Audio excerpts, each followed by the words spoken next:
Good evening everybody, कैसे हैं आप सभी। एवर एग्जाम में आप सभी का स्वागत है। मैं अवनीश। चलिए स्टार्ट करते हैं आज की क्लास। आपके एग्जाम में कुल मिला के 15 डेज बचे हैं एसएससी जेईई मेंस में। और अब आपकी लाइफ में वो चीज़ें होंगी जो आपने कभी भी नहीं सोची होंगी। एनजाइटी होगी, डिप्रेशन भी आ सकता है। क्या ही कर लेंगे अब हम, अगला एग्ज़ाम देखेंगे, 2025 की याद आ रही है, फिर आरआरबी की याद आ रही होगी अभी से ही। तो डिफरेंट टाइप की जो चीज़ें हैं वो हो रही होंगी। But one thing is that कि आपने जितनी भी प्रिपरेशन अभी तक करी है, पूरे साल जो आपने लगाया है, आपने प्री पास करा। दैट मीन्स कि आप और लोगों से अच्छे हैं, और लोगों से बहुत बेहतर हैं, तभी आप मेंस में जा रहे हैं। आप बिल्कुल पास आके आपको हार नहीं माननी है। आपको वो सब चीज़ें करनी है जिसकी वजह से आप अपने एग्जाम में अच्छे नंबर ला सकें। उसी के लिए मैंने आज ये वीडियो बनाई है, आपको बिल्कुल लास्ट तक देखनी है। काफ़ी अच्छी चीज़ें हैं इसके अंदर जिससे कि आप एक बंध के काम कर सकते हैं। बिकॉज लास्ट मोमेंट पे बंधना नहीं जाता आपसे। आपको लगता है कि ये भी हो गया, वो भी हो गया, सब कुछ भूला सा लग रहा है। जब मैं क्वेश्चन पढ़ता हूँ तब याद आता है, वैसे मैं भूल जाता हूँ, मैं बिल्कुल ब्लॉक हो जाता हूँ। तो वो चीज़ें हो रही होंगी। तो उसके लिए आज की वीडियो बनाई है कि अब 15 डेज आपके पास बचे हुए हैं। आप क्या करें क्या ना करें वो काफ़ी इंपॉर्टेंट चीज़ें रहने वाली हैं। और अभी 15 डेज बचे हैं पर मार्क्स नहीं बढ़ रहे एग्जाम में। टेस्ट में नंबर नंबर नहीं बढ़ रहे, अब क्या कर लेंगे अब।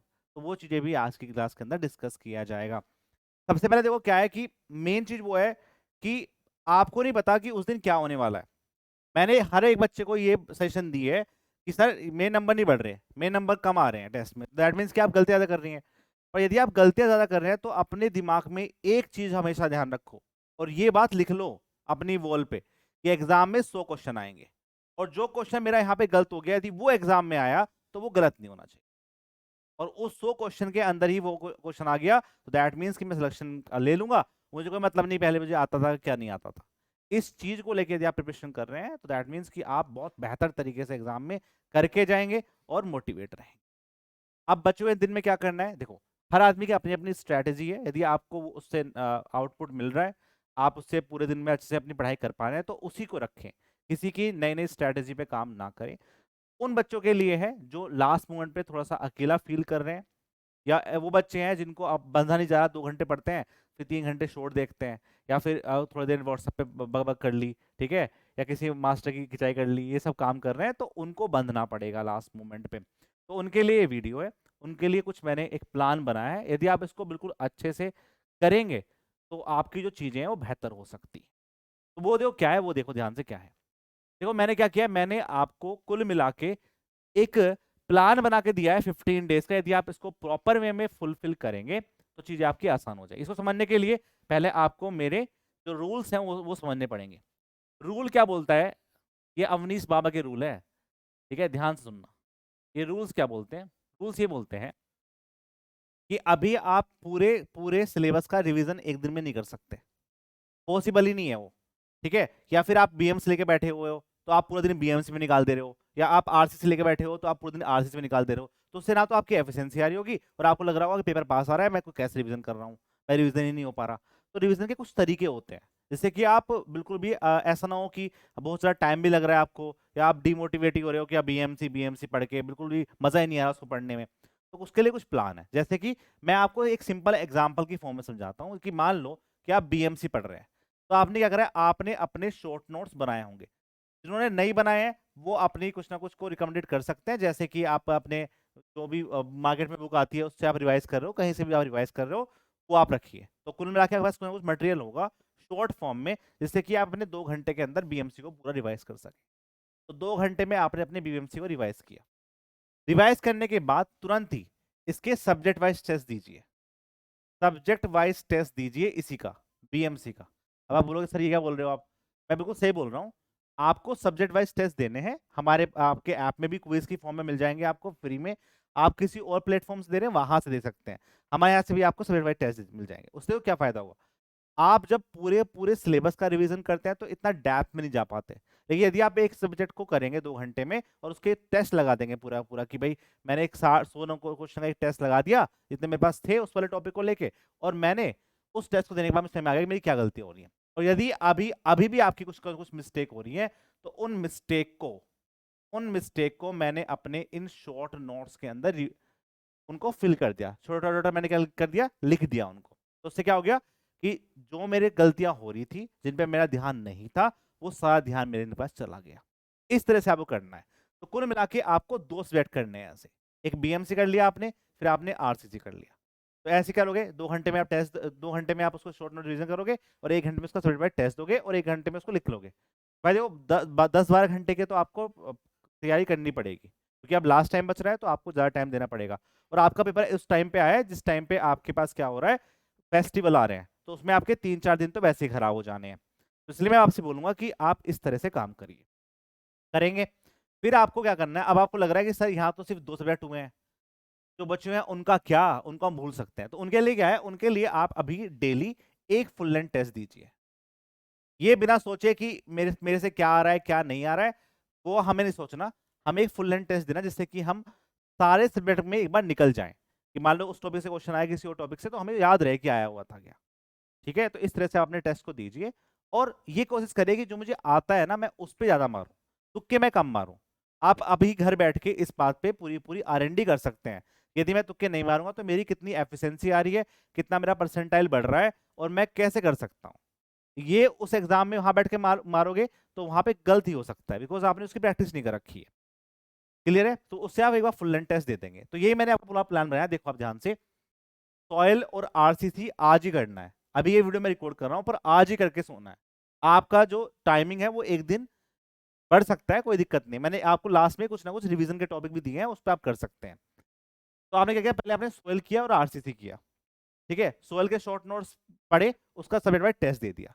उससे क्या हुआ, आपको बोर भी नहीं हुए और आपने उसके क्वेश्चन भी लगा लिए। फिर क्या हुआ, फिर आपने उसका एक फुल लेंथ टेस्ट दे दिया और फुल लेंथ टेस्ट का रिवीजन दे दिया। इस तरह से आपका पूरा दिन निकल जाएगा। ठीक है, ऐसे फिर क्या करा, ऐसे ही आपने 21 को, 22 को, 23 को, 24 को, 25 को, 26 को, 27 को, 27 में आते आते आपका पूरा सिलेबस कंप्लीट हो जाएगा। और इस टेस्ट में जब आपके मार्क्स आएंगे उसमें बहुत डिफरेंस रहेगा। एक बात ध्यान समझो, बस क्या है कि आप इसको एक हफ्ते करके देख लो ना, एक हफ्ते की बात है। आपके अपने अंदर ही बहुत सारा चेंजेस आएगा कि आप कहाँ गलतियां कर रहे थे, सबका आपको पता रहेगा। फिर क्या हुआ, शॉर्ट नोट्स का रिवीजन एक बार प्रॉपर सारा सारा कंप्लीट हो गया एक हफ्ते के अंदर। ये बहुत बड़ी बात है जो आप नहीं कर सकते। आप सोचो कि मैं एक दिन में पूरा रिवीजन कर दूंगा, पॉसिबल ही नहीं है, हो नहीं पाएगा वो, बिकॉज आपने इतने बहुत क्रिप्स नोट्स नहीं बना रखे होंगे कि आप हर एक 2 घंटे में एक सब्जेक्ट रिवाइज करके पूरा पूरा 12 घंटे पढ़ लेंगे, नहीं हो सकता ना वो। तो इस तरह से आप रिवीजन करेंगे, आपको थोड़ा बर्डन भी कम लगेगा और एफिशिएंसी ज्यादा रहेगी। नेक्स्ट, अब बात आती है रिवीजन की। रिवीजन कैसे करेंगे, फिर आपको बचा 28, 29, 30, 31 और 1 तारीख। 1 तारीख को क्या है, दिवाली है, तो 31 को बना रहे हैं, तो मैंने वहां पे आपको बहुत कम टाइम दिया है कि आप पढ़ाई करें, थोड़ा सा एंजॉय भी करें। बिकॉज ऐसा नहीं लगना चाहिए कि हम बिल्कुल वेले वाले टाइप है, बट ऐसा लगना चाहिए कि आपने बहुत सारा टाइम खराब कर दिया। आपको सिर्फ एक दिन टाइम खराब करना है, जिस दिन बड़ी दिवाली होगी। ठीक है, कोई बुरा मानता है बुरा माने, कोई भला मानता है कोई भला माने, हमें कोई मतलब नहीं है उससे। 6 तारीख के बाद हम देख लेंगे क्या है रिश्ते नाते परिवार क्या होता है। अभी के लिए मुझे सिर्फ ये कॉन्सेंट्रेट करना है कि पेपर कैसे निकल सकता है। 28 को आपने जो यहाँ पे 1 और 2 दिया था, ये जो 1 और 2 दिया था, इसके जो आपने शॉर्ट नोट्स बनाए थे, ये टेस्ट देने के बाद, फुल लेंथ टेस्ट देने के बाद जो आपने बनाए थे, वो शॉर्ट नोट्स को आप रिवाइज करिए। 1 और 2 को, 1 और 2 का क्या करेंगे, 1 और 2 को आप रिवाइज करेंगे। ठीक है, मतलब क्या है, जैसे मैं लिख देता हूँ यहाँ पे, जिससे कि आप बिल्कुल कंफ्यूज ना हो क्या है। तो ये आपने क्या किया, सोइल और आरसीसी को रिवाइज कर दिया। सॉइल को रिवाइज करा और यहाँ पे आपने अपनी आरसीसी को रिवाइज कर दिया। 29 तारीख को आपने 3 और 4 जो मैंने आपको करस्पॉन्डिंग सब्जेक्ट दे रखे हैं जैसे बीएमसी और हाईवे, उनको आपने रिवाइज किया शॉर्ट फॉर्म। ठीक है, फिर आपने 30 को रिवाइज करा, फिर आपने 31 को रिवाइज करा। 31 का मैंने बीच में टाइम रखा है, जितने भी आपने अभी तक टेस्ट दिए हैं, जो फुल लेंथ टेस्ट मैंने आपको 7 बोले हैं वो आपको देने हैं। चाहे आप उसको लाइव टेस्ट दो चाहे कुछ दो, पर आपको 7 टेस्ट देने हैं। वो टेस्ट जो आपने दिए हैं उन सारे टेस्ट को आप रिवीजन फॉर्म में करेंगे। एक बात और, 28 के बाद कोई टेस्ट नहीं देना आपको, बिकॉज लास्ट मोमेंट पे टेस्ट आपको डिमोटिवेट कर सकते हैं। यदि आपके नंबर नहीं आए तो सच अच्छा ये है कि 28 से पहले पहले सारे टेस्ट आप कंप्लीट कर लो। ऑल टेस्ट जो भी आपने दिए हैं उसको आपने लिखा होगा कि कहां कहां पे आपकी गलतियां हो रही हैं, उन टेस्ट को आप रिवाइज कर लो। ठीक है, रिवीजन हो जाएगा आपका। फिर 1 तारीख को आप अपने पूरे के पूरे शॉर्ट नोट्स का बैठ के 8-10 घंटे बैठो आराम से। ठीक है, और इसको रिवाइज कर लो, क्योंकि 31 तारीख का दिवाली हो जाएगा, तो फिर 1 तारीख को आप पढ़ाई कर सकते हो। 1 तारीख की दिवाली हो गई तो फिर ये काम आप 2 तारीख को कर सकते हो। ठीक है, शॉर्ट नोट्स का पूरे दिन बैठ के रिवीजन करना है, कोई हार्ड काम नहीं कर रहे हो आप। ठीक है, सुबह के टाइम जल्दी उठना 4 बजे और फटाफट फटाफट से 12 बजे तक सब कंप्लीट करके फिर 12 बजे बाद अपनी दिवाली को बना सकते हो। It is all about time management. ये नहीं कि हम पढ़ भी नहीं पाए और हम दिवाली भी नहीं बना पाए, तो फिर अलग फ्रस्ट्रेशन होगा इस चीज का। ठीक है, फिर 3, 4 और 5 को ऑल टेस्ट जो भी आपने अटेम्प्ट किए उनका रिवीजन, शॉर्ट नोट्स का रिवीजन करना है। तो कुल मिला के एटलीस्ट 3 बार तो आप अपने शॉर्ट नोट्स का रिवीजन कर पाएंगे। एक बार तो यहाँ कर पाए आप सब्जेक्ट वाइज, एक बार यहाँ कर पाए आप, और एक बार आप यहाँ कर पाए। और 5 तारीख के बाद आराम से सो के जो भी आपका टाइमिंग है प्रॉपर अपना देना है, 100% दे के 6 तारीख को पेपर देने जा। ठीक है, अब बच्चों को लग रहा होगा कि बहुत दिक्कत हो जाएगी, 2 घंटे में क्या होगा। देखो, लक थोड़ा बहुत काम कर सकता है, लेकिन जो मैक्सिमम काम करता है वो हार्ड वर्क ही करता है। किसी को नहीं पता कि 100 क्वेश्चन कैसे आ सकते हैं, लेकिन आपने जो टेस्ट दिए हैं उससे आपको थोड़ा सा मोटिवेशन मिल सकता है कि एटलीस्ट मैं इतने क्वेश्चन तो ठीक कर रहा हूँ। ठीक है, और जो गलती कर रहा था यदि वो ऐसा का ऐसा क्वेश्चन मेरे एग्जाम में आया, थोड़ा बहुत घुमा के भी आया, तब भी मैं गलत सही कर दूंगा, क्योंकि मेरा यहाँ पे गलत हुआ है, वहां गलत नहीं होना चाहिए। ठीक है, तो उस तरह से आप सोच के जाइए, सबके लिए बराबर ही है। मेन चीज होती है कि सिलेबस कंप्लीट करना। यदि आपने सिलेबस कंप्लीट कर रखा है तो सब बराबर है, बिकॉज किसी को नहीं पता किस तरह से उस 2 घंटे में काम आपका दिमाग काम करेगा। अच्छे अच्छे पढ़ाई करने वालों के भी नंबर कम आ जाते हैं।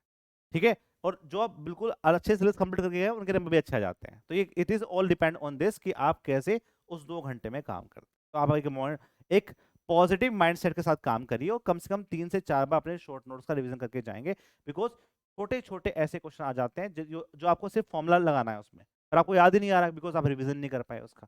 तो ये रिवीजन का बेस्ट तरीका है। मैं होता तो ऐसे करता, मैं आपको बिल्कुल रियलिटी बता रहा हूँ। ठीक है, कि यदि मैं होता तो इस तरह से करता, बिकॉज बिकॉज इसमें मैं बंद जाता हूँ और मुझे बिल्कुल भी ऐसा लग रहा कि बोरिंग फील लग रहा है। मैं शॉर्ट नोट्स भी रिवाइज कर रहा हूँ, मैं सब्जेक्ट टेस्ट भी दे रहा हूँ, मैं फुल लेंथ टेस्ट भी दे रहा हूँ। तो मैं एक पर्टिकुलर छोटे टॉपिक पे डेप्थ में भी जा रहा हूँ, मैं फुल लेंथ पे भी जा रहा हूँ, और मैं अपने शॉर्ट नोट्स। क्लियर है? अब बात आती है कि आपको ना लास्ट टाइम पे चाह रहे थे कि ऑल टेस्ट का पीडीएफ मिल जाए, तो इस वीडियो के नीचे डिस्क्रिप्शन में आपको एक गूगल फॉर्म भर मिलेगा, उसमें आपको अपने प्री का एडमिट कार्ड के साथ में अपना फोटो लगा के भेजना है। बिकॉज यार यदि हम आपके लिए इतना कुछ काम कर रहे हैं तो लास्ट में आप ना बदल जाओ।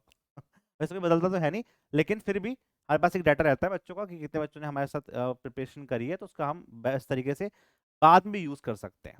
ठीक है, आपको गाइड कर सकते हैं भाई क्या करना है, इनका नहीं हुआ उनको भी कर सकते हैं। और आप यदि कल को सेक्शन लेके आएंगे अच्छे से, मुझे लगता है कि इस बार लेके आएंगे, तो आप जो आपके जूनियर हैं उनको भी गाइड कर सकते हैं। तो बस आपको अपना वो फॉर्म भरना है अच्छे से।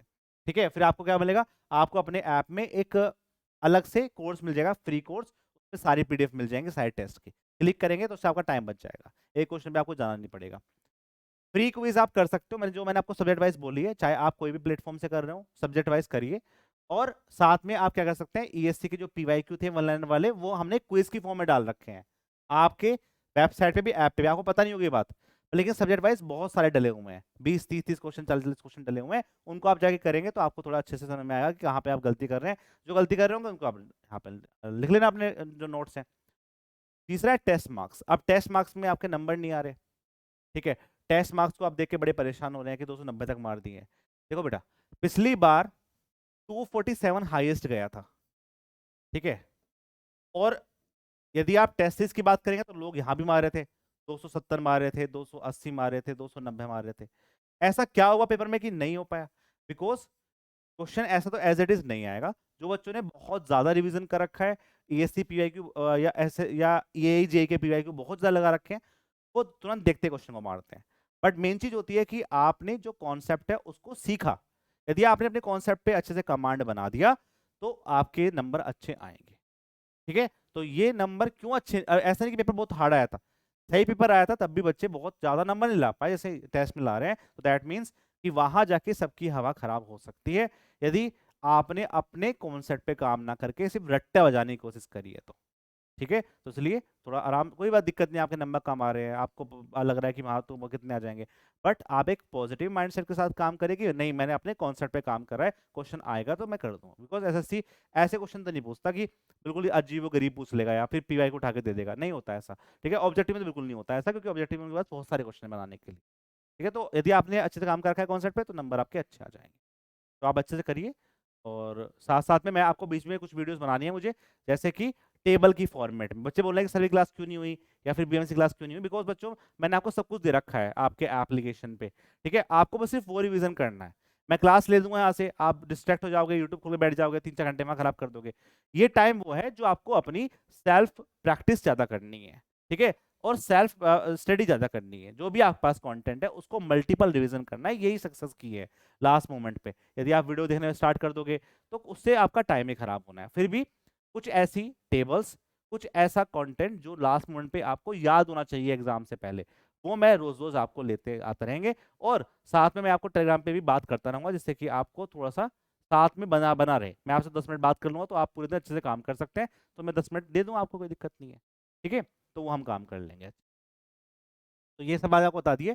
दूसरा, ये सब सिलेक्शन के ऊपर बहुत सारे लोग बोल रहे हैं, ओहो हो इतने सिलेक्शन, ठीक है, तो आपको परेशान नहीं होना है, नीरज सर को हम जवाब खुद दे देंगे, ठीक है, कि क्या बोलना है क्या नहीं बोलना है। और जो उन्होंने बोला हमें वो अच्छा नहीं लगा, उसके बारे में हम क्योंकि यदि कोई दिक्कत थी तो उनको फ़ोन करना चाहिए था, उनको हमें एक मैसेज कर देना चाहिए था कि सर ये बात चल रही है। बट यदि नहीं बोल पाए हैं, यदि उनको शौक है आके वीडियो बनाने का, तो उसका जवाब हम भी अच्छे से दे सकते हैं, ठीक है। आप मैकेनिकल इंजीनियर हो और बायोलॉजी पढ़ा रहे हो, तो दैट मीन्स हम सिविल इंजीनियर, तो सिविल इंजीनियरिंग पढ़ा रहे हैं, तो हम एक अच्छा जवाब आपको दे सकते हैं, आप टेंशन मत लो उस पर, ठीक है। तो आपको उस चीज़ों में नहीं पढ़ना है, आपको अपनी पढ़ाई करनी है, बिकॉज मेरे पास अभी टाइम भी नहीं है उस बकैती करने का, ठीक है, कंटेंट कंटेंट करने का। वो हम आराम से जवाब दे देंगे, अभी हमारे पास और बहुत सारे काम है करने के लिए, वो हम करेंगे। तो ये सिलेक्शन इनको लग रहा है कि झूठे हैं, तो किसी का एक फोटो काट के आप मुझे भेज दो व्हाट्सअप पे, किससे बात करनी है मैं बात करा दूंगा, ठीक है। ये कोई झूठे नहीं है, काम करते हैं भाई, ऐसे थोड़ा ना है, ठीक है। तो और वैसे ही हमारा कोई कंपटीशन नहीं है आपसे, आप अलग सेगमेंट में, आप हम अलग सेगमेंट में, मैं तो उनसे नहीं करता जो हमारे साथ में है, ठीक है, बिकॉज हमें अपने अपने अपने आप से करना है कंपटीशन, तो चीज़ें बेहतर हो सकती हैं। जो बच्चे आगे की प्रिपरेशन कर रहे हैं उनके लिए ये है कि आरबीजे के आपके पास बैच है, 199 में आपका CVT 1 CVT 2 दोनों मिल रहा है, और CVT 2 सिर्फ मिल रहा है आपको 1499 में। इसमें आपको अभी क्लासेस डली हुई हैं, आप इससे अपनी प्रिपरेशन कर सकते हैं। सुपर ट्रिपल एससी का आपको क्वेश्चन प्रैक्टिस और साथ में थ्योरी बैच मिल रहा है 149 में, आप उसको देख सकते हैं। और एसएससी जेई के बैच भी स्टार्ट हो चुके हैं, जिसमें आपका टेक्निकल और नॉन टेक साथ में इसके प्राइस दिए हैं, आप जाके इसको कर सकते हैं। नॉन टेक की क्लासेस में स्टार्ट हो चुकी है, और टेक्निकल क्लास आपकी 6 नवंबर के बाद रेगुलर वे में स्टार्ट हो जाएंगी, क्लियर है। साथ में कुछ बच्चों की डिमांड थी कि सर हमें एक नॉन टेक का ही बैच दे दीजिए सिर्फ प्री के लिए, तो वो एक बैच बना दिया गया है। 599 में सिर्फ नॉन टेक आपको मिल रहा है, कब ऑलमोस्ट मैक्सिमम सिलेबस कंप्लीट हो चुका है, आप जाके वहां से अपनी प्रिपरेशन कर सकते हैं, चाहे एसएससी जेई का हो चाहे आपके आरबीजे का हो, उनका नॉन टेक बैच स्टार्ट हो चुका है, क्लियर है। तो आपको कोई ज़्यादा परेशान नहीं होना है, क्लियर है। अभी कोई भी आपको डाउट है, कोई भी आपको दिक्कतें हैं, तो आप मुझे इस वीडियो नीचे लिख सकते हैं। जो मैं नहीं पकड़ पा रहा कि आपको लास्ट मोमेंट पे क्या फील हो रहा है, या आपको लगता है कि इस सब्जेक्ट में मुझे दिक्कत हो रही है, ठीक है, इस टॉपिक में मुझे दिक्कत हो रही है, तो वो आप लिख सकते हैं। उससे जो भी डाटा मुझे मिलेगा रिलेटेड, जो आपके एग्जाम में आ सकता है, उसको मैं एक समराइज करके आपकी 20-25 मिनट की वीडियो यहाँ पे डेली बनाता रहूँगा, ठीक है मित्रों। तो आपको अच्छे से करना है। और टेस्ट आपको अभी आपको 3 मॉक टेस्ट मिलेंगे, जो as per the exam level मिलेंगे, जो एग्जाम में आ सकता है वो मिलेंगे, ठीक है। क्योंकि अभी जो हमने टेस्ट दिया था लाइव टेस्ट, वो आपके जो 60 टेस्ट हुए थे उनका समराइज था, जो आपने गलती करी है, और उसमें बच्चे सोच रहे हैं कि नंबर क्यों नहीं आ रहे, या नंबर बहुत ज्यादा आ रहे हैं बच्चों के। भाई उन्होंने रिवीजन कर रखा है, क्योंकि सारे क्वेश्चन रिपीटेड थे, बट वो इसलिए दिए जिससे कि आप सारा एक बार रिवाइज कर सके, ठीक है। चलिए फिर मिलते हैं नेक्स्ट क्लास में, तब तक के लिए बाय बाय। और कोई क्वेरी रह जाएगी तो आप कमेंट सेक्शन में लिख सकते हैं। तब तक के लिए जय हिंद।